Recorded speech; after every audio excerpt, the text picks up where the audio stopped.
Eli Morgan had always been the smallest kid in class, lanky arms, hollowed cheeks, and a quiet voice that barely reached the back row.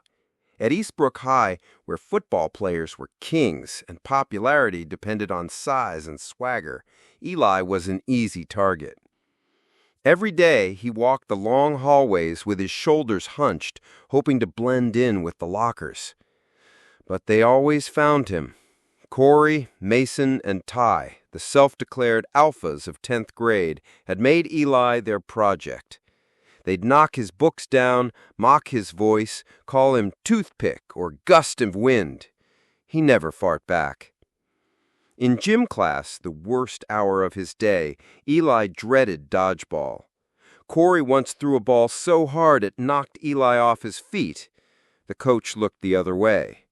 That was just boys being boys. But to Eli, it felt like the world agreed with his invisibility. His mother noticed the bruises, but never pushed. She worked 2 jobs to keep food on the table and lights on in their tiny apartment. Eli always said the same thing. It's just gym class.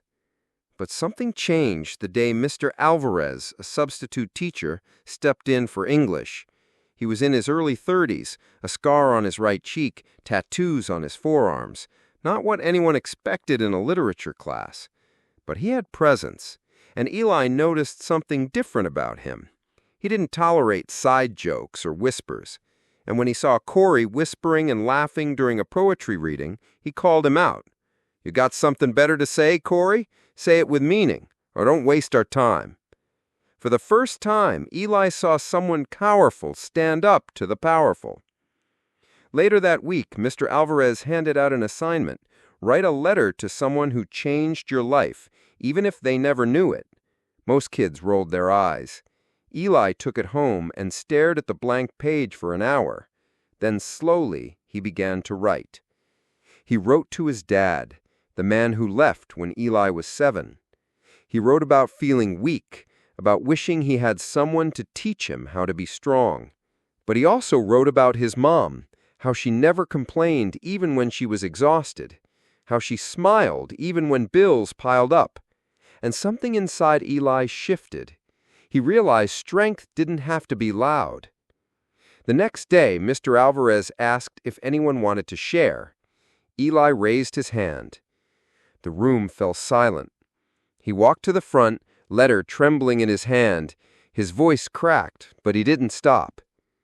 "I used to think strength meant fists and loud words. But my mom, she's stronger than anyone I know.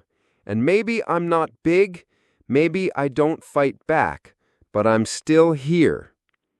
A hush fell over the classroom. Corey smirked from the back, but Mr. Alvarez met Eli's eyes and nodded. "Real courage," he said, "is standing up when you've been knocked down 1,000 times and still choosing to speak."